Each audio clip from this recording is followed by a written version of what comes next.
श्री कृष्णा श्री कृष्णा श्री कृष्णा श्री कृष्णा। गुरुर्ब्रह्मा गुरुर्विष्णु गुरुर्देवो महेश्वरः गुरु साक्षात् परं ब्रह्म तस्मै श्री गुरवे नमः। तस्मै श्री गुरवे नमः। अपने दृष्टि में परिवर्तन लाने को आध्यात्मिक साधना करते कहते हैं और करते हैं। तो कितनी दृष्टियां संभव है? एक है सापेक्षता की दृष्टि, जिसमें मैं तू मैं बना रहता है। व्यक्ति अगेंस्ट व्यक्ति, उदाहरण के लिए लहर अगेंस्ट लहर। तो ये रिश्ता कैसा होगा? Competition, jealousy, success, failure, friends, enemies, ये एक रिलेशनशिप। दूसरी रिलेशनशिप लहर का समुद्र के साथ रिश्ता। ये रिलेशनशिप कैसी होगी? इसमें कंपटीशन नहीं, जेलसी नहीं, और झगड़ा नहीं, तू मैं नहीं। तीसरी रिलेशनशिप समुद्र की लहरों के प्रति। तो छोटी लहरें तो अच्छी है, बड़ी है तो खराब है, नहीं। और चौथी रिलेशनशिप पानी की समुद्र और लहरों के प्रति रिलेशनशिप। ये चार रिश्तों से गुजरना समझदारी के साथ, इसको कहेंगे अपने दृष्टि में परिवर्तन लाने का प्रयत्न। तो अभी हम कहाँ फंसे हैं? अभी हम फंसे हैं रिश्तों में। पति पत्नी, भाई बहन, माँ बाप, सास ससुर। ये ससुर जब तक है तब तक की शांति नहीं। कोई ये कल्पना करे कि ये सभी प्रकार के रिश्तों में रह करके हमको शांति मिले, तो ये बिल्कुल संभव नहीं है।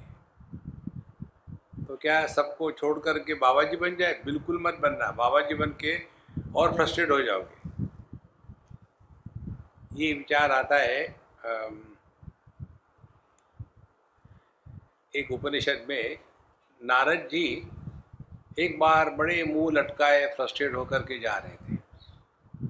तो सामने से सनत कुमार जी, चारों भाई आए और कहने लगे, नारद जी क्या बात है, आप इतने उखड़े उखड़े नजर आ रहे हो, क्या तुमने अध्ययन नहीं किया शास्त्रों का? बोले, शास्त्रों का अध्ययन? मैंने 64 विद्या पढ़ी है। तो फिर ये ऐसा फ्रस्ट्रेशन क्यों है तुम्हारे चेहरे पर? तेज, प्रसन्नता, ज्ञान की झलक ये क्यों नहीं आ रही? तो बोले, चक्कर यही है, पहले जब कुछ भी नहीं मालूम था, अज्ञानी था, तो लोग स्वीकार करते थे, यार अज्ञानी छोड़ो। अब चक्कर ये हो गया है, अब ज्ञानी हो गया और थोड़ा मुंह लटकता है तो पब्लिक कहती है, अच्छा ज्ञानी है ना इसलिए। तो पहले जो नहीं होने का दुख था वो तो कम था, और अभी अब ज्ञानी होने के बाद अब दुखी होने को अलाउड नहीं है। मरो लेकिन दुखी मत हो महाराज। तो यह जो दूसरा संबंध है वो है व्यक्ति का अपने इष्ट के प्रति समर्पण, भक्त का भगवान से संबंध। तो भक्त कभी भगवान के साथ कंपटीशन नहीं करता, केवल समर्पण करता है। और वो भी दो प्रकार के भक्त।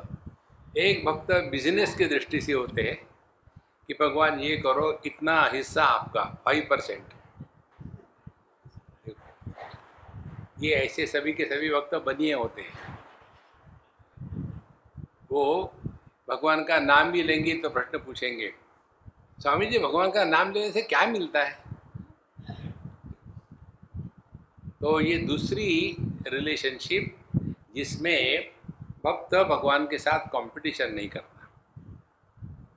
तीसरी रिलेशनशिप बड़े छोटों के प्रति कैसे होते हैं। देखो, तो बड़े छोटों के प्रति एक ही रिश्ते से हो सकते हैं, शांति से, और वो है क्षमा क्षमा क्षमा। भूल जाओ। अब गलतियां बच्चे नहीं करेंगे, बुढ़ाऊ करेंगे, यही तो प्रॉब्लम है। बुढ़ाऊ ही गलती करते हैं, बच्चे नहीं करते। जितना भी political turmoil through out the world है, उसके पीछे एक भी जवान नहीं है, सब बुढ़ाऊ इकट्ठे हो गए हैं।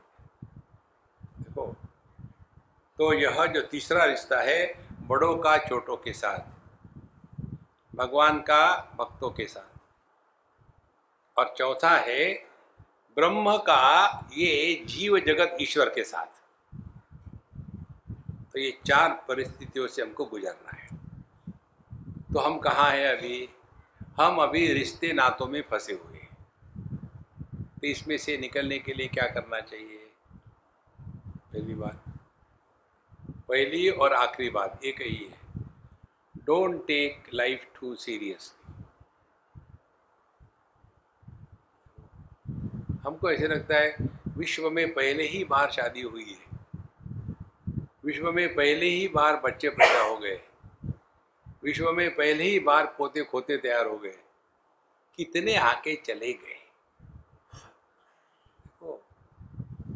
ये देख करके मुझे भगवान की ये माया का, लीला का बड़ा आस्वाद आता है। एक लड़का जब अपने लड़की को देखता है तो उसकी तरफ देखो, लड़की की तरफ उसकी तरफ देखो, उसको ऐसे लगता है कि अब इसकी क्या मैं तारीफ करूं, कैसा।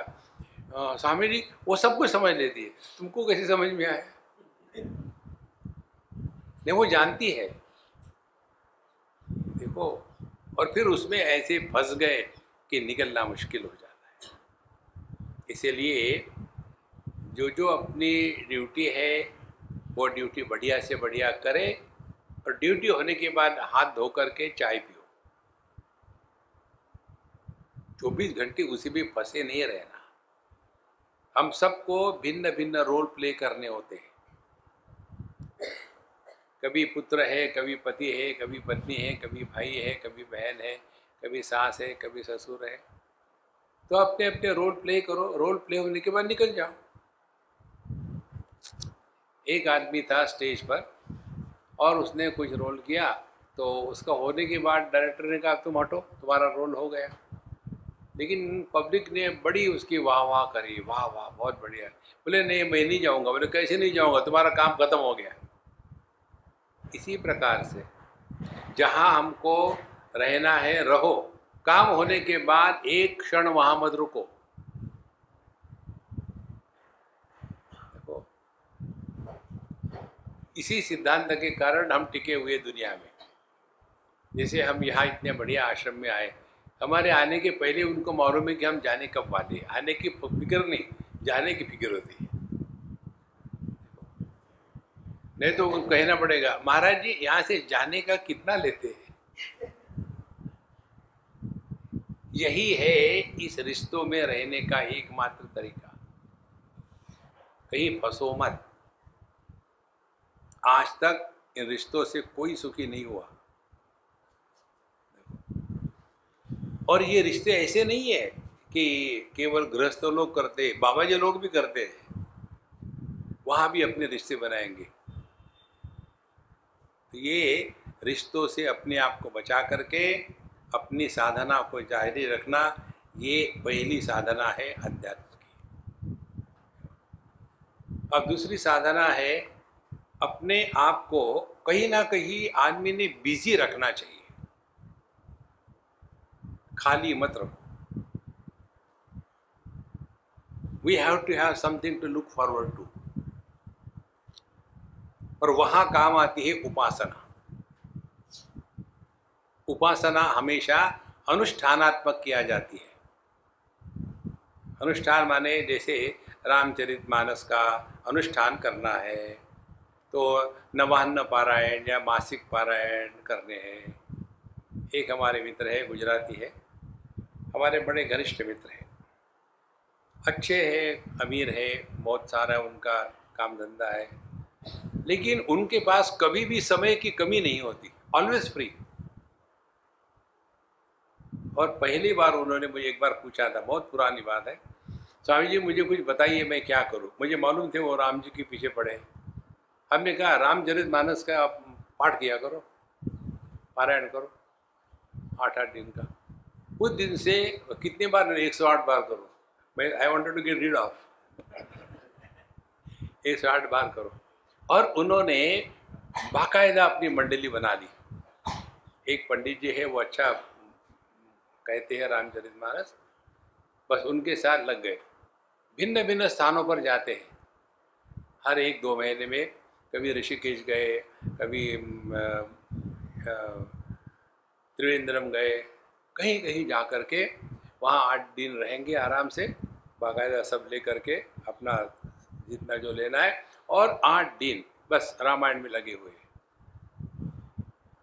अब उनको समय ही नहीं है बोर होने के लिए। देखो, अब इज अ ग्रैंड फादर, लेकिन टाइम नहीं उनके पास, क्योंकि फिक्स है। इस समय वो आना चाहते थे स्वामी जी, लेकिन मुझे मालूम नहीं था ये, तो हमारा रामायण का फिक्स हो गया है, तो हमको वहाँ जाना पड़ेगा। तो कितनी बढ़िया बात। उपासना व्यक्ति को क्रिएटिवली बिजी रखती है, उपासना करनी चाहिए। एक तो बात ये हो गई उपासना की। दूसरी, नित्य नियम से अपने जो नियम होते हैं, अपने पर्सनल गॉड्स जो आपके भगवान हो गए, उनकी पूजा पोथी, दीपक जलाओ, डालाओ। कितने घरों में भगवान को 12 बजे तक बाथरूम जाने को नहीं मिलता, क्योंकि ये घर के जो बुढ़ऊ होते हैं उनको पूजा करने का सौंप दिया जाता है, बाकी किसी को टाइम नहीं। और ये है न्यूज़पेपर ब्रांड। अभी न्यूज़पेपर नहीं आया तो मैं कैसे जाऊं? और फिर आराम से उठेंगे, आराम से पढ़ेंगे यूजलेस चीज़ें, फिर थोड़ा बहुत चाय पानी नाश्ता करके घूमने चले जाएंगे, और फिर आकर के 12 बजे 1 बजे नहाएंगे, और फिर भगवान की पूजा होगी। ये कोई उपासना हो गई है? देखो महाराज, उपासना करने में व्यक्ति की जीवन में डिसिप्लिन आ जाती है, और फिर धीरे धीरे भगवान से प्यार होने लग जाता है। इसका सिद्धांत हम आपको बताते हैं। हमारे पास बहुत दुनिया भर के भगवान, हम जब यूएसए में थे बहुत सारे भगवान आ गए, जिसको कुछ नहीं रखने को जगह, स्वामी जी को दे दो। बहुत सारे इकट्ठे हो गए। एक गणेश जी आए, सबसे अगली, मुझे बिल्कुल नहीं अच्छा लगते, तो कहीं भी उनमें ब्यूटी नहीं। गणेश जी कितने सुंदर दिखते हैं, लेकिन ये ऐसे लगता है कि किसी KG1 KG2 के बच्चे ने ड्राइंग बना करके दिया है, इतना घटिया था। अब दे दिया तो मैं तो स्वामी हूँ ना, भगवान को रख दिया, लेकिन बिल्कुल मजा नहीं। क्यों? हाँ, हमेशा मैं डांटता था उसको। अब जब मैं इंडिया में आ गया तो ये सबको देखो क्या करूँ, तो मैं सबको बांटने लग गया, तुम ले जाओ, तुम ले जाओ, तुम ले जाओ। और मुझे आश्चर्य लगा, उसी को मैंने किसी को नहीं दिया, उससे प्रेम हो गया। देखो, तो जब आप नित्य रूप से अपनी उपासना करते हो तो भगवान के प्रति मन में प्रेम जागृत हो जाता है। तो सबकी ममता ताग बटोरी। अभी हमारा प्रेम जो है ये दुनिया में बिखरा हुआ है, वहाँ से हटा करके अब भगवान के चरणों में लगाओ। तो जब तक शरीर से हम जीते हैं तब तक के विग्रह की पूजा, उपासना, नैवेद्य, प्राण प्रतिष्ठा, ये सब आवश्यक है।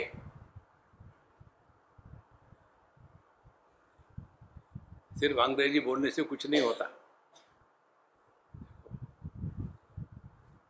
एक ने मुझे लिखा, पुणे की जोक है, पुणे में तो बहुत मजा आता है। तो पुणे में क्या हो गया कि एक आदमी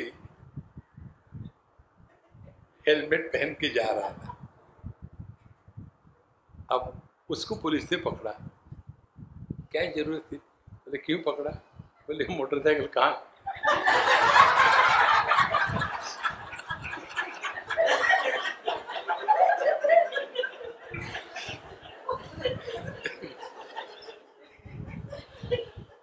पुणे में कुछ भी हो सकता है।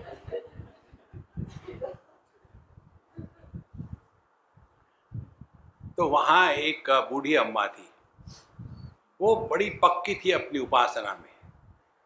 जब वो मरी तब 100 साल पूरे हो गए थे, और मैं उनके यहाँ जाता था, सत्संग होता था।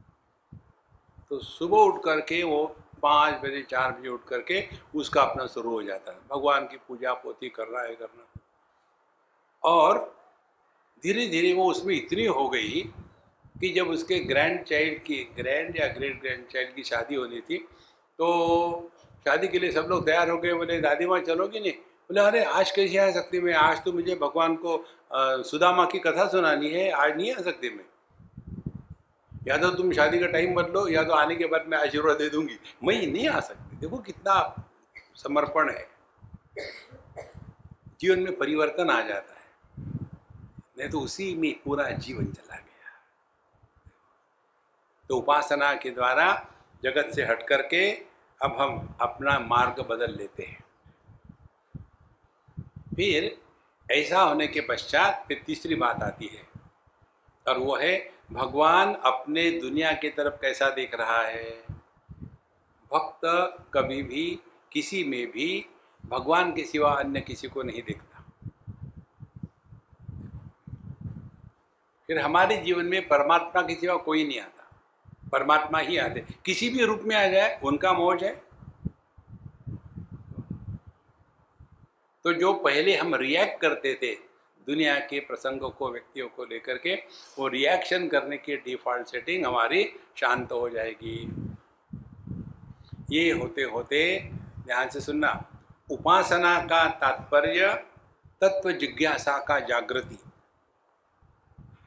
यदि हमने उपासना ठीक से करी है तो तत्व जिज्ञासा जागृत हो जाती है कि जिसकी मैं उपासना कर रहा हूं ये कौन है, ये देवी कौन है, ये गणेश जी कौन है, ये भगवान कौन है, हनुमान जी कौन है। तत्व जिज्ञासा जागृत हो जाती है, और तत्व जिज्ञासा जागृत होने के बाद फिर तद विज्ञानार्थम गुरु में वा विगच्छेत समित पाणि श्रोत्रियम ब्रह्मनिष्ठम। फिर ऐसे जो उपास्ती होते हैं, उपास्ती माने जिन्होंने उपासना करी है, कृतोपास्ती, इन्होंने उपासना करी है, ऐसे व्यक्तियों के मन को शुद्ध पवित्र होने के कारण तत्व को ग्रहण करने की क्षमता जागृत हो जाती है। और ऐसा जो विद्यार्थी है वो अपने गुरु महाराज के पास जाकर के फिर शास्त्रों का अध्ययन इत्यादि करके अपने स्वरूप को पहचान लेता है। तो ऐसे जो गुरु महाराज है निवृत्तिनाथ, उनके पास संत ज्ञानेश्वर महाराज पहुंच गए। कैसा आपणया आपण दोवीण सोयरेपण हाची यावनी विलक्षण नाही ना होए। ये कैसी विचित्र बात है कि ये केवल अपने आप में ही है, जहाँ दो की संभावना भी नहीं है, और फिर भी ये एक होते हुए भी इसने रिश्ता निर्माण कर लिया। देखो, रिश्ता निर्माण करने के लिए दो की आवश्यकता होती है, केवल एक का अपने साथ कोई रिश्ता नहीं हो सकता। तो इन्होंने क्या किया, इन्होंने ही दो प्रकट कर लिए, गुरु भी बन गए और शिष्य भी बन गए। इस प्रकार से ध्यान से सुनना, गुरु के दृष्टि से शिष्य उनसे अलग नहीं है, और शिष्य की दृष्टि से गुरु को केवल डाउट से हम स्वीकार करते हैं कि लगता है महात्मा होगी, काफ़ी भीड़ है तो हम भी जाते हैं भीड़ में। देखो, हम लोग सभी के सभी कभी भी किसी भी महात्मा के पास जाते हैं तो हम क्या जानते हैं कौन कितने गहरे पानी में है, हम कुछ नहीं जानते। अज्ञानी क्या जानेगा कि अगले की क्या स्थिति है। एक महात्मा का चरित्र उसके भगत ने लिखा, महात्मा फक्कड़ानंद थे। तो लिखने के बाद उसने सोचा कि मेरे गुरु महाराज बड़े खुश हो जाएंगे। लिखाया, महाराज जी मैंने आपका चरित्र लिखा, मैंने पूरी तरह से सामग्री इकट्ठी करी और लिखा, आप इसको आशीर्वाद दीजिए। अच्छा आइए बैठो, लिखाओ। और फिर उससे बात करते गए, एक एक पन्ना बिने पढ़े फाड़ करके गंगा जी में डालते गए। उस समय में सॉफ्ट कॉपी नहीं थी, और इसका दिल कट रहा है। और अच्छा, और फिर क्या लिखा मेरे बारे में, मुझे भी बताओ, मुझे मालूम ही नहीं। वो फाड़ फाड़ के फेंक रहे। उसने कहा देखो तुमने जो लिखा है ना, वही लिखा है जो तुमने नहीं समझा है। अविज्ञातम विजानताम विज्ञातम अविजानताम, उपनिषद में आता है। जो जानता है वो नहीं जानता, जो नहीं जानता वो जानता है। तो तुमने जो लिखा है, क्या लिखा होगा, यहाँ पैदा हो गए, वहाँ बड़े हो गए, वहाँ चौड़े हो गए, फिर पतले हो गए, इसके सिवा क्या लिखा होगा?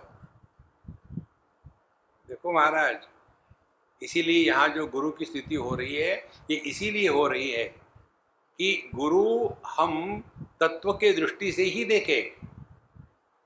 ब्रह्मा गुरु है, विष्णु गुरु है, शिव गुरु है, परमात्मा गुरु है। नहीं तो एक बार कहीं व्यक्ति विशेष में फंस जाओगे तो मुश्किल हो जाएगी। इसीलिए एक ऐसी विचित्र लीला है इनकी, जहाँ एक को भी कहना संभव नहीं, वहाँ उन्होंने दो हो करके भी वहाँ रिश्ते निर्माण कर दिए। हाची याहुनी विलक्षण नाही ना होए, और ये सब होते हुए भी ये उन सब के परे है। इसका अर्थ क्या हो गया? इसका अर्थ ये हो गया कि ये सब होते हुए भी इसके परे है। माने सभी लहरों में होते हुए भी समुद्र सभी लहरों से परे है।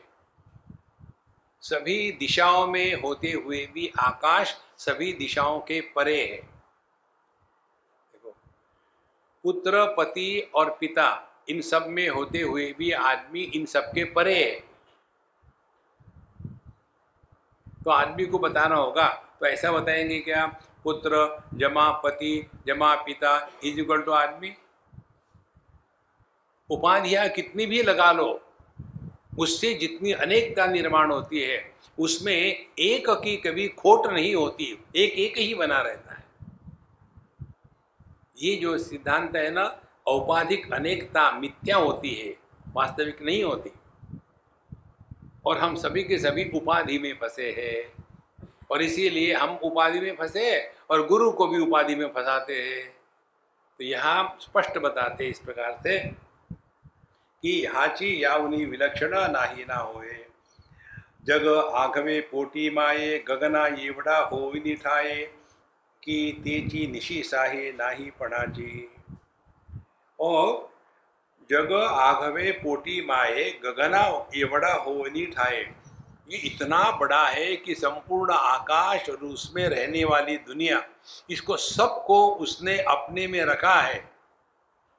लेकिन उसकी क्या स्थिति है? कोई भी उसके अस्तित्व को स्वीकार नहीं करता। देखो, सब कुछ जिसके कारण है उसी का तिरस्कार हुआ,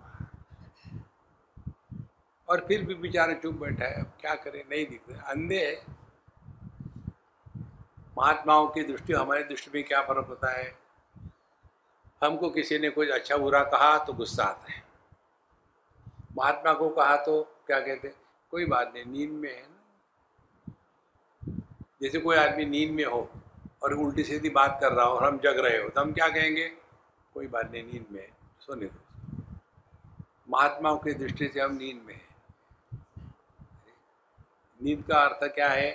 तत्वस्य अग्रहणम निद्रा, अन्यथा ग्रहणम स्वप्न। हमने अपने आप को नहीं पहचाना तो ये निद्रा है, और अपने आप को कुछ और ही समझ के बैठे तो ये स्वप्न है। देखो, इसीलिए कहते हैं तेजी की निशी साहे नाही पणाची, और कोई भी इस परमात्मा को, गुरु महाराज को, तत्व को, ब्रह्म को, भगवान को कोई भी स्वीकार ही नहीं करता, और फिर भी बेचारा सबको आधार दिया जा रहा है। का पूर्णते तरी आधार, सिंधु जैसा दुर्भर, तैसा विरुद्धिया पावणेर जयाचा घरी। अब क्या कारण है कि भगवान को, परमात्मा को, गुरु महाराज को लोग स्वीकारते नहीं, पहचानते नहीं? क्या कारण है? कई बार ये जो समाज सेवक ब्रांड लोग होते हैं ना, ये हम लोगों को प्रश्न पूछते हैं, भगवान यदि सब जगह है तो इतना युद्ध चल रहा है, क्यों नहीं रोकते? ये उनकी ज्ञान की पराकाष्ठा है। चारों तरफ इतना हाहाकार हो रहा है, इतने गरीब बच्चे मर रहे हैं, भगवान होए क्यों नहीं करते कुछ? माने गड़बड़ी तुम करो, भगवान झाड़ू लगाने के लिए आएंगे। वो कोई दिल्ली का है क्या? देखो, आप करो और आप भोगो। देखो कारण क्या है इसका, क्यों हमको समझ में नहीं आता? ध्यान से सुनना। परमात्मा की उपलब्धि आपको चाहिए ना, तो हम आपको एक एड्रेस देते हैं, ट्राई करना, गारंटी से मिलेंगे भगवान। जहां जहां विरोधाभास है, विरोधाभास के आधार के रूप में जो है वो परमात्मा है। शब्द और शांति एक दूसरे के विरोधी है। जो शब्द में भी है, शांति में भी है, वो शब्द और शांति दोनों के परे है। जो सुख में भी है, जो दुख में भी है, तो परमात्मा कहाँ है? सुख दुख के परे है। भगवत गीता में जो बताते हैं ना, दुखेषु अनुद्विग्न मनाः, सुखेषु विगत स्पृहः, वीतराग भय क्रोधः, स्थितधीहि मुनि उच्यते। जहां जहां विरोधाभास है वहां भगवान छिपे हुए हैं, निकालो उनको वहां से। देखो कैसे निकाले, कैसे ढूंढे उनको। दुखेषु अनुद्विग्न मनाः, जीवन में आने वाले दुख के द्वारा जो दुखी नहीं होता। दुख का अनुभव होना एक बात है और दुखी होना दूसरी बात है। हम दुख का कारण अनेक को बता सकते हैं। दुख का कारण पति है, पत्नी है, भाई है, सास है, बहू है, गवर्नमेंट है, गर्मी है, बता सकते हैं दुख का कारण। लेकिन हम सभी के सभी अपने चॉइस से दुखी है। भगवान किसी को भी दुखी नहीं बनाते। कारण क्या है? भगवान को मालूम है एवरीबडी इज सेल्फ सफिशिएंट, दुखी बनाने की जरूरत ही नहीं। देखो, तो यदि दुख आने के बाद, दुख का अनुभव होने के बाद यदि आप दुखी नहीं हुए तो आपने भगवान को पहचान लिया।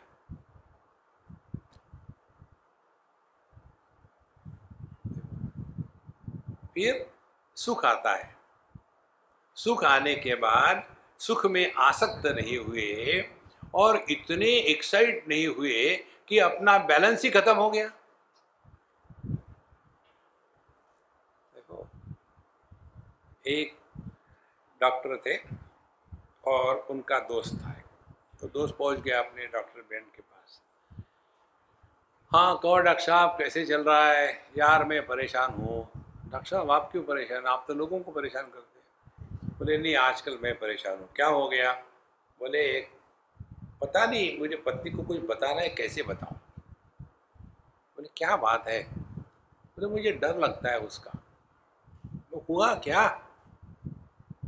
बोले समस्या ये है, उसको 10 करोड़ की लॉटरी का टिकट लग गया है। अब मैं उसको बताऊंगा तो वो हार्ट फेल होकर मर जाएगी। मैं यही कैसे बताऊँ? यार छोड़ मैं कर लेता हूँ, डोंट वरी, दे टिकट। दे गया और पहुँच गया। हाँ, ये जो सीबीआई होते हैं ना, सीबीआई मालूम है, क्रॉनिक बैचलर इंडिविजुअल्स। पहुँच गया। भाभी भाभी क्या चल रहा है, कैसे चल रहा है? भैया आप बहुत दिनों से नहीं आया, ऐसे ही सोचा कि आज ये चला जाऊँ, कोई चाय पानी पिलाओ, पकौड़े वकौड़े खिलाओ। हाँ भैया बैठो। और इसने शुरू कर दी, भाभी चाय सामने है, पकौड़े आ गए हैं, समझो तुमको 10 करोड़ की लॉटरी लग गई तो? क्यों मजाक उड़ा रहे हैं भैया, मुझे कहाँ लगती, मैं कहाँ भाग्यवान हूँ। नहीं नहीं नहीं, समझो लग गई तो? कल्पना कर में क्या जाता है? बोले आधी मैं तुमको दे दूंगी। और वो मर गया।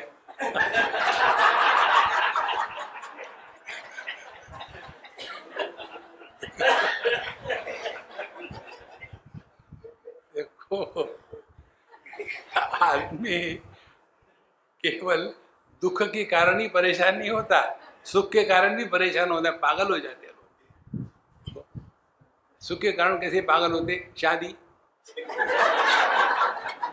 शादी के बाद कोई नॉर्मल रहा है? देखो संतो, भगवान की उपलब्धि की यह परिभाषा भगवान कृष्ण की है। शीत उष्ण सुख दुखेशु जितात्मनः। जीवन में आने वाले शीत उष्ण सुख दुख माने जितने भी द्वंद्व है, इन द्वंद्वों का परिणाम मन पर नहीं हो रहा है। इसका मतलब ये नहीं कि दुख आया तो दुख नहीं हुआ, दुख होगा, लेकिन दुखी व्यक्तित्व का निर्माण नहीं होगा। सुख आया तो सुख होगा, लेकिन सुखी व्यक्तित्व का निर्माण नहीं होगा। माने उसके मन का संतुलन किसी भी हालत में बिगड़ेगा नहीं। ऐसा यदि हमने अभ्यास किया तो 50% रियलाइज, परमात्मा समाहिता। अच्छा, बाकी 50% क्या है? तो कहते हैं मानापमानयोः प्रशांतस्य। जीवन में दुनिया हमारे पास आती है केवल द्वंद्वों के रूप से, सुख दुख लाभ हानि इत्यादि, और व्यक्ति हमारे पास आते हैं केवल मान अपमान के रूप में। कोई हमको आदर करता है, कोई अनादर करता है। तो कहते हैं भगवान मान अपमानयोः प्रशांतस्य, जिसका मान अपमान के कारण मन की शांति भंग नहीं होती। मन की शांति भंग होना माने आदर मिला तो एकदम फूल गए, अनादर मिला तो दुखी हो गए। हमारे एक महात्मा से हमने ये बात सीखी है। उनको जब हम कहने गए कि महाराज जी हम आपको लेने आएंगे वहाँ प्रवचन के लिए, बोले नहीं हम पहुँच जाएंगे, तुम फिक्र मत करो। नहीं महाराज जी आप कैसे आएंगे? तो तुम फिक्र मत करो, हम पहुँच जाएंगे। तुम्हारे आने से हम बड़े नहीं होने वाले, और तुम्हारे नहीं आने से हम छोटे नहीं होने वाले। हमको मालूम है हम क्या है। कितनी बड़ी बात है। देखो, यह मान अपमान केवल अपने मन की कल्पना होती है। हर एक व्यक्ति अपनी कीमत रखता है। एक लड़का कहीं नौकरी के लिए गया, हमारे सामने की घटना है। तो उस हमारे फ्रेंड ने पूछा, भाई तुम कहाँ काम करते थे? गुप्ता जी के यहाँ। ठीक है, मैं उनसे बात करके फिर तुमको बताऊंगा, कल आना। तो दूसरे दिन आया वो, फिर बोले हाँ कर लो हमारे यहाँ काम, आज से ही कर लो। तो बोले तनख्वाह कितनी देंगे? बोले काम तो शुरू करो। नहीं नहीं बताओ, मैं बताता हूँ, 500 रुपये से एक पैसा कम नहीं लेंगे। तो हमारे फ्रेंड तो बिल्कुल पक्के थे, तो 500 रुपये बहुत ज़्यादा हो जाते हैं, 250 ले लो। नहीं नहीं नहीं 250 में क्या मिलता है आजकल? नहीं 250 नहीं। अच्छा 350 ले लो। ऐसा कर करा करके घुमा फिरा करके 400 450 में फिक्स कर लिया। फिर कल से आऊँगा। ठीक है कल से आना। वो जाने के बाद उन्होंने बहुत अच्छी बात कही हमको। हम इसे आप ही लोगों से सीखते हैं सब। उन्होंने बहुत अच्छी बात कही। देखो स्वामी जी, हर एक आदमी अपनी कीमत निश्चित करता है। इस आदमी ने अपनी कीमत 500 रुपये करी थी, 4.25 में फिक्स हो गया। यदि वो अच्छा काम करता, प्रेम से करता, तो मैं इसको 1000 भी देने में कम नहीं होते सोचता। हम ही अपने को मान अपमान की कल्पना करते हैं। कोई किसी को मान नहीं देता, कोई किसी का अपमान नहीं करता। ये अपने मन की कल्पना है और कहीं नहीं होता। देखो, तो भगवान को ढूंढना माने क्या? यही है। जहाँ जहाँ विरोधाभास है, उस विरोधाभास के पीछे प्रभु छिपे हुए हैं। और कैसे छिपे हुए हैं? किसी भी अनुभव से एक व्यक्तित्व का निर्माण न होने दे। दुख आया तो दुखी ना हो, सुख आया तो फुदकने की जरूरत नहीं, दुख आएगा निश्चित। देखो, जैसे जैसे ये समझदारी बढ़ती है ना, तब जा करके हम इस जगत में रहते हुए अपने दृष्टि को बदलेंगे और अपने दृष्टि के परिवर्तन को करने के लिए ही हम यह गुरु महाराज के पास जाते हैं। का पूर्णते तरी आधार सिंधु जैसा दुर्भर, जैसे समुद्र सभी प्रकार के लहरों को आधार देता है। सुनामी हो तो भी ठीक है, छोटी सी रिपल हो तो भी ठीक है, देखो किसी का विरोध नहीं। तो परमात्मा को समझना है तो क्या करना पड़ेगा? जो निर्विरोध सत्ता है वह परमात्मा है। हमारा जगत में किसी के साथ कोई विरोध नहीं, ना काहू से दोस्ती ना काहू से बैर। इस दुनिया में दोस्त दुश्मन निर्माण करके हम अपने आप को बर्बाद कर लेते हैं। इस प्रकार से कहते हैं का पूर्णते तरी आधार सिंधु जैसा दुर्भर तैसा विरुद्ध या पाहुणेर ययाचा घरी। तो यह परमात्मा कैसा है? ये सभी का आधार है। अब हम लोग क्या सोच रहे? परमात्मा सभी का आधार है। अच्छा, हाँ, हम ही है। आंखें या दृष्टि सभी रूप रंग का आधार है, किसी का तिरस्कार नहीं। श्रवण शक्ति सभी शब्दों का आधार है, चाहे डिस्कोर्स हो या डिस्को हो, कुछ फर्क नहीं पड़ता। मन सभी वृत्तियों का आधार है। हमको जो बताते हैं ना साधना में, अपने मन की तरफ ध्यान दो, हम करते क्या है? वृत्तियों की तरफ ध्यान देते हैं। यदि हमने मन की तरफ ध्यान दिया तो आपके मन से वृत्तियां अपने आप गायब हो जाएगी। वृत्तियां क्या है? मन में जब विषय प्रवेश कर लेते हैं तो उसके कारण जो अनकंफर्टेबल फीलिंग तैयार होती है उसको वृत्ति कहते हैं। डॉक्टरी भाषा में समझाओ तो पैर में समझो कांटा चला गया, तो कांटा तो फॉरेन बॉडी है। पैर में जाने के बाद फिर कांटे को कुछ नहीं होगा, जहां काटा गया है वहां का टिश्यू रिएक्शन करना शुरू करेगा। कई बार मालूम भी नहीं होता काटा गया है पैर में, तो धीरे धीरे वो वहाँ का टिश्यू जो है रिएक्ट करेगा और फिर टेंडर हो जाएगा, लाल हो जाएगा, फूल जाएगा और फिर हमारा ध्यान उधर जाएगा। बहुत दर्द हो रहा है, क्या हो गया? काटा गया, कांटे को निकालो। इसी प्रकार से दुनिया जब मन में प्रवेश करती है तो वह दुनिया का मन में प्रवेश फॉरेन बॉडी मन में जाने के समान है। तो मन में ये फॉरेन बॉडी गई, जगत के विषय घुसे महात्म्य के कारण, तो वहां इन्फ्लेमेशन हो गया, वहां दर्द होने लग गया, वहां टेंडर हो गए। घर में हम है कि नहीं किसको पता है?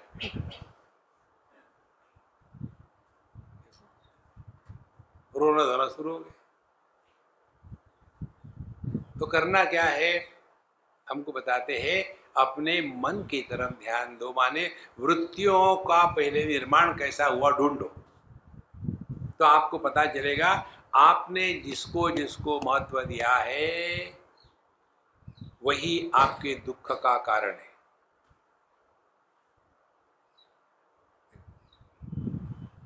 हम आपको अपनी बात बताते हैं, आपकी क्यों बताओ हमेशा। हमको एक रोग था साफ सफाई का, भयानक रोग था। और एक बार की बात है, हैदराबाद में हम किसी के यहाँ गए और वो डॉक्टर थे जिनके यहाँ गए, अच्छे लोग थे, लेकिन उनके यहाँ साफ सफाई -90। जिस बिस्तर पर मुझे सोने के लिए कहा उसके ऊपर चादर जो थी वो जैसा अपने किचन में वो पोछा लगाने का कपड़ा होता है वो उससे साफ था। जो सिंक था उसमें सबकी थूक पड़ी हुई है, सब पड़ा हुआ है। बाथरूम में जाओ तो ऐसे लगता है कि न करना अच्छा है। इतना गंदा, इतना गंदा। और उस समय मैं सोच रहा था कि भगवान ये क्या है, साधना। देखो, तो हमने जिसको जिसको महत्व दिया है वही हमारे दुख का कारण है। आप पति को महत्व दो, दुखी हो जाओगे। पत्नी को महत्व दो, दुखी हो जाओगे। बच्चों को महत्व दो, दुखी हो जाओगे। गुरु को महत्व दो, महा दुखी हो जाओगे। किसी को महत्व दो। अच्छा, महत्व हमने दिया है तो हमको ही महत्व को डिलीट करना पड़ेगा। Nobody can do it for us. जैसे जैसे ये बात समझ में आती है तब पता चलता है मन में विक्षेप आने का कारण हमने ही दुनिया की वस्तु व्यक्तियों को महत्व दिया है और वो हमारे मन में प्रवेश कर चुके हैं और वहाँ इन्फ्लेमेशन हो गया। उसी को वृत्ति कहते हैं, उसी को काम कहते हैं, उसी को द्वेष कहते हैं, उसी को इच्छा कहते हैं। और जब तक के ये अंदर में होगी तब तक कि आपको दुख किसी और कुछ नहीं मिलेगा। तो अपने मन में आने वाले ये जो सुख दुख है, लाभ हानि है, इसका परिणाम यदि हमारे मन पर नहीं हुआ, माने आपने जगत में किसी को भी कुछ भी महत्व देना एकदम बंद कर दिया। कैसे? Living at zero complaint level. किसी से कुछ लेना नहीं देना नहीं। कैसे संभव है? उल्टी गिनती करो। जैसे आप सभी लोग यहाँ आए, मालूम है कितने दिन के लिए यहाँ आए, तो उल्टी गिनती शुरू हो गई। 6, 5, 4, 3, 2, कल निकल जाएंगे। इसी कारण केवल आप खुश नहीं हो, आश्रम वाले भी खुश हैं। देखो, चारों तरफ खुशी ही खुशी है। इसी प्रकार से इस जगत पे हम हमेशा के लिए नहीं आए। ये अपनी वैकेशन है। वैकेशन में जब आदमी आता है तो पैसे बचाता नहीं, पैसा खर्चा करने के लिए आता है। लेकिन जो कंजूस होते हैं वो भी वहाँ भी वही करते हैं। एक कंजूस आदमी अपने बीवी बच्चों को लेकर के गया, बड़ी मुश्किल से पहली बार, तो बच्चे सब खुश हो गए। और जाने के बाद बच्चे कहे, पापा हम ऑर्डर करेंगे, हमको जो नहीं नहीं ऑर्डर कोई नहीं करेगा, ऑर्डर मैं करूँगा। तुमको कुछ समझ में नहीं आता, ये बहुत बड़ा होटल है, तुमको क्या समझ में आता है? उसने देखा, क्या देखा? प्राइस। और कहा अच्छा ये 68 नंबर का सबके लिए एक एक ले आओ, 4 बिस्लेरी की बोतल।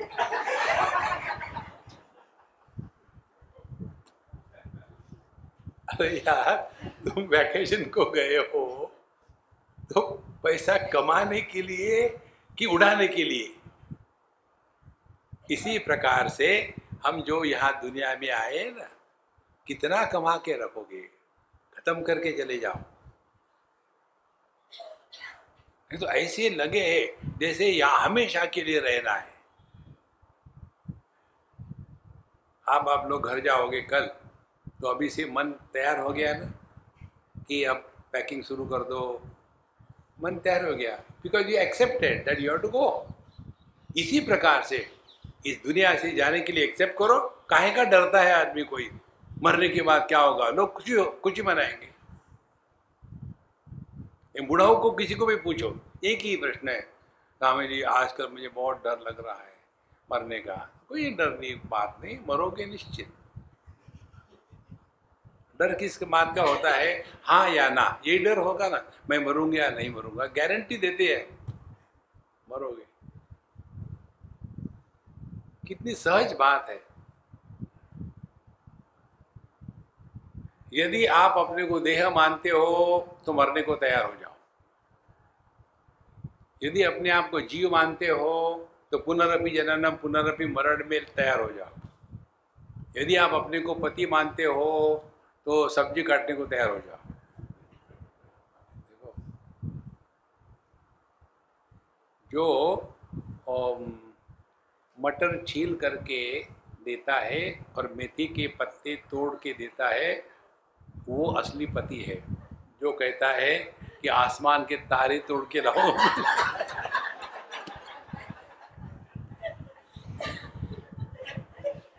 देखो, आसमान के तारे तोड़ने की कोई जरूरत नहीं, रखेंगे कहाँ? देखो कितना सीरियस होकर के जीते हैं। मुझे तो हमेशा, इवन आपका दोष नहीं है, बाबा जी हमारे जैसे वैसे ही होते हैं। भागवत की कथा करेंगे, वहां एक तौलियों का पूरा रख देंगे, 2-2 मिनट में आकर के।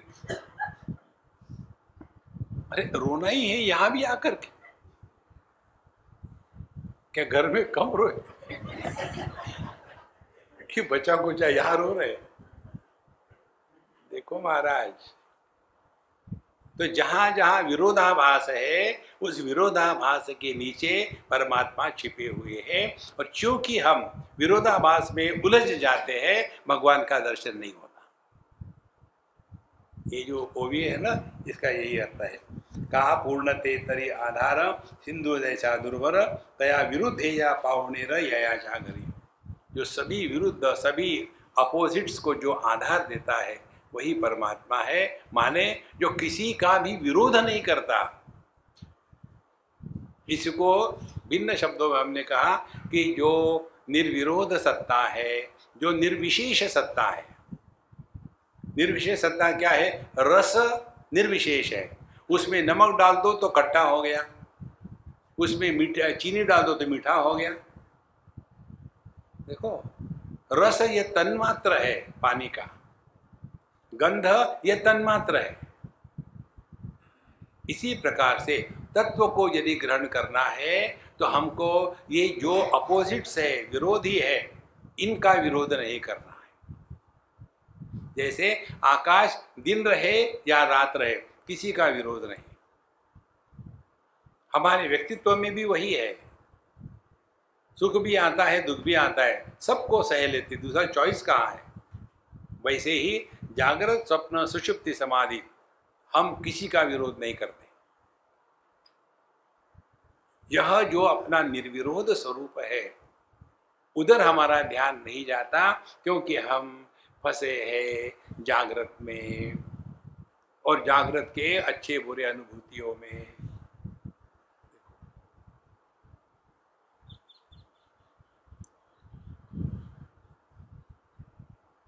इसमें करना कुछ नहीं है अपने को,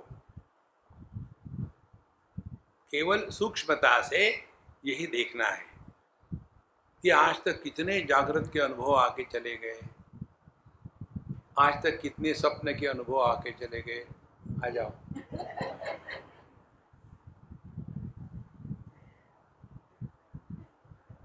हनुमान जी आए हैं।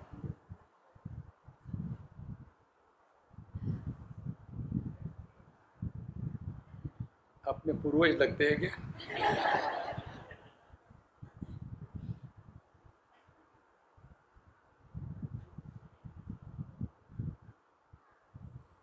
जैसे जैसे ये अपनी सूक्ष्मता बढ़ती है, वैसे वैसे हम केवल वर्तमान में रहना प्रारंभ करते हैं। इसको सूक्ष्मता से, शांति से नित्य निरंतर अभ्यास करना है। कौन सा अभ्यास? हमने आपको भिन्न प्रकार से बताया, वही बताएंगे, दूसरा कुछ नहीं बताएंगे। हर सपने में स्वप्न पुरुष भिन्न होता है। एक सपने में हम राजा थे, दूसरे में भिखारी थे, एक में गुरु थे, दूसरे में शिष्य थे, एक में पति थे, दूसरे में पुत्र थे। भिन्न भिन्न। तो ये जो स्वप्न पुरुष है, उसकी कभी किसी ने ऑटोबायोग्राफी लिखी है? जैसे हर सपने में अलग स्वप्न पुरुष होता है, वैसे ही हर जागृत अवस्था में जागृत पुरुष अलग होता है। जिस दिन आप इस स्टेटमेंट को डाइजेस्ट करोगे, उस दिन समझ लेना बापे दी फुल कृपा, भगवान की कृपा हो गई। ऐसा क्यों नहीं होता? इसका एक ही कारण है, हम 24 घंटे अपने भूतकाल की ही बात करते हैं। हम यहाँ थे, हम वहाँ थे, हमने ये किया, हमने वो किया, हमने ऐसे, अरे राम राम राम।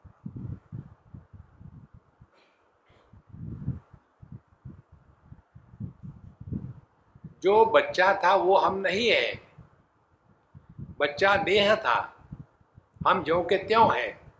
जो जवान था, जवान देह है, हम नहीं है। और इसीलिए किसी भी आदमी को बढ़ने का अनुभव नहीं आता कि मैं बढ़ा हूं। और इसीलिए बुढ़ो लोग ये जोक मारते हैं, can you guess what is my age. फिर आप उनको बताओ, यू आर 81 यंग। आहा, देखो उनके चेहरे पर कैसे रौनक आती है। 81 किसके थे? बॉडी के। गुजराती होगा तो बॉडी,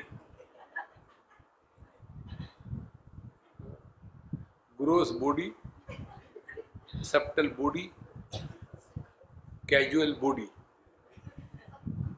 देखो आ रहा है, ये सब देह को लेकर ही पूरा जीवन चल रहा है।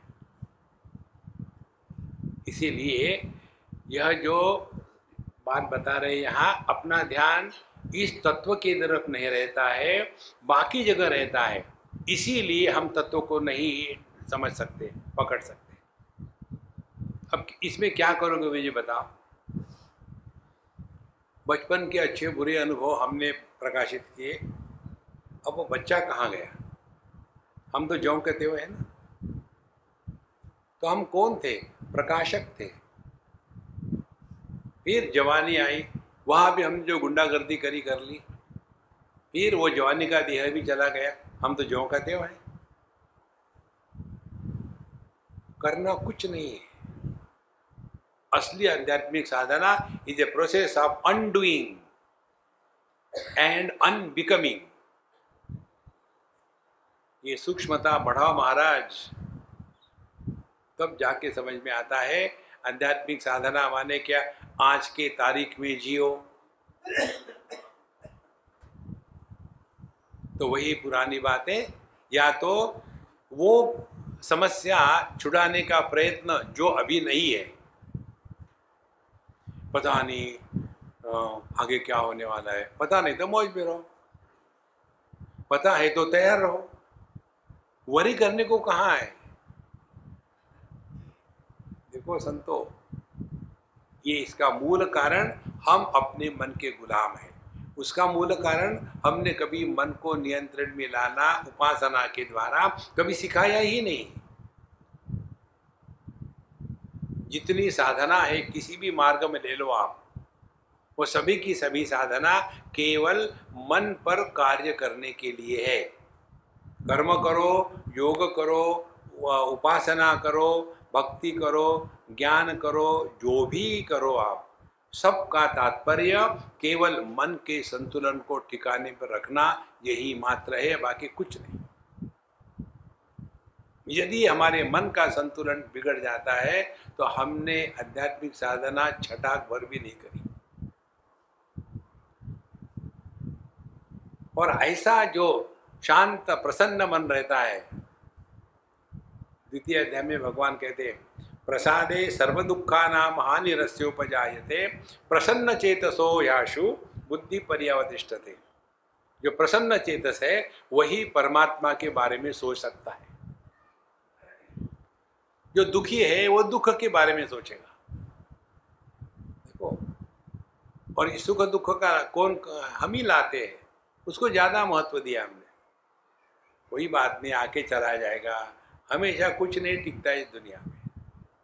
समझदारी के थे जैसे जैसे जिएंगे वैसे वैसे ये बात स्पष्ट होगी कि सभी विरोधों का हम आधार है, वही अपना स्वरूप है।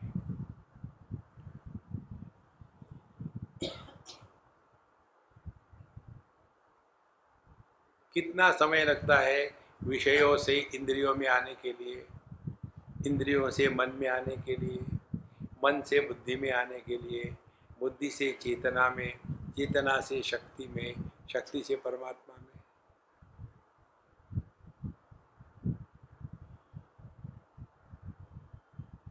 यह जो यात्रा है ये देश में नहीं, काल में नहीं, इसमें ना कहीं जाना है, ना कहीं पहुंचना है, ना कहीं कुछ पाना है, ना कुछ खोना है।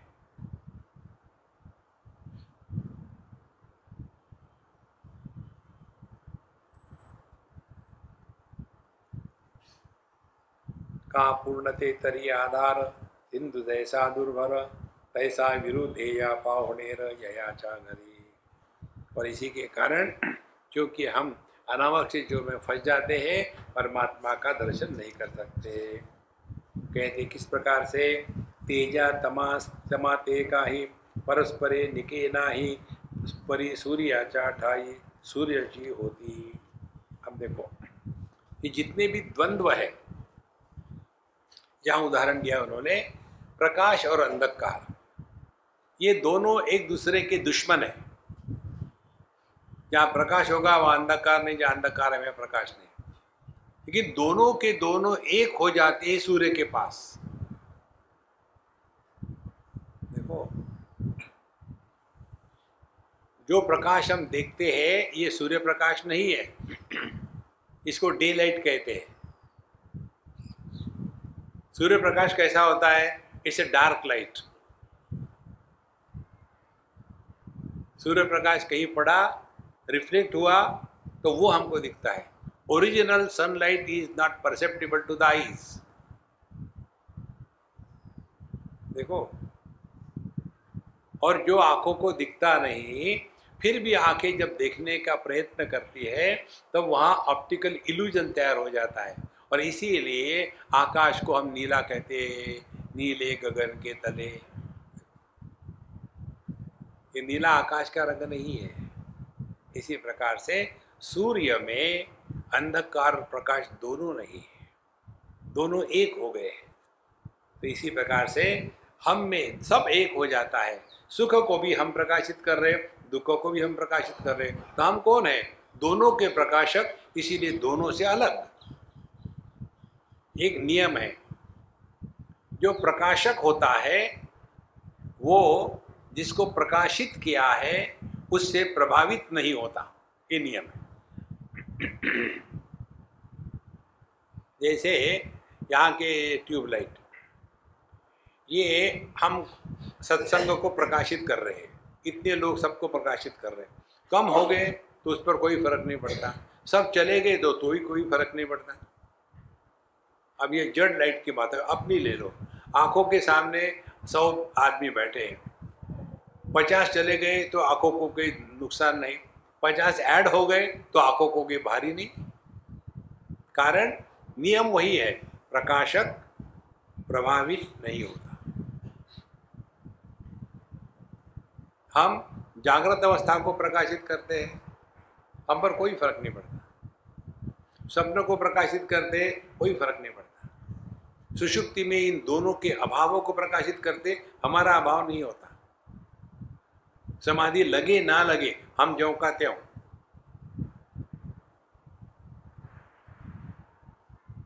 इसको वेदांत में कहते हैं अवस्था त्रय विवेक।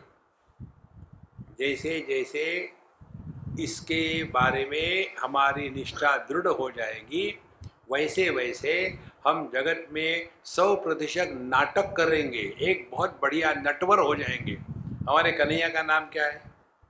Natwar, best actor. भोले बाबा को ने नटराज। ये सब एक्टिंग कर रहे, हम खाली पीली सीरियस हो रहे। देखो, यदि आप रियली अध्यात्म के मार्ग पर चल रहे हो ना, तो आपके दिमाग से ये प्रश्न निकल जाएगा कि मुझे कब दर्शन होंगे, क्या होगा, कब रियलाइज होगा।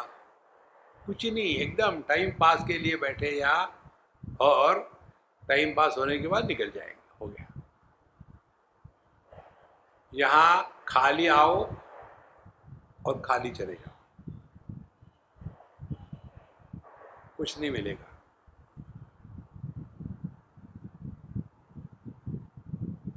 क्या यही नहीं होता नींद में?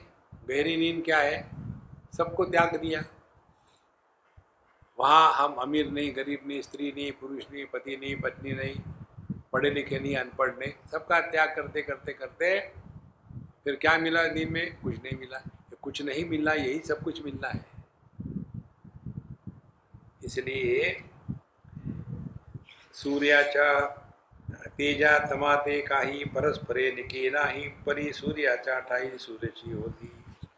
इसी प्रकार से ये जो सुख दुख है, लाभ हानि है, मान अपमान है, ये अपने स्वरूप में आने के बाद सब एक हो जाते हैं। उसमें कोई अलग अलग नहीं रहता। देखो, एक वस्तु को हम 5 प्रकार से देखते हैं, शब्द स्पर्श रूप रसगंध। क्यों देखते हैं 5 प्रकार से? क्योंकि 5 इंद्रिय है।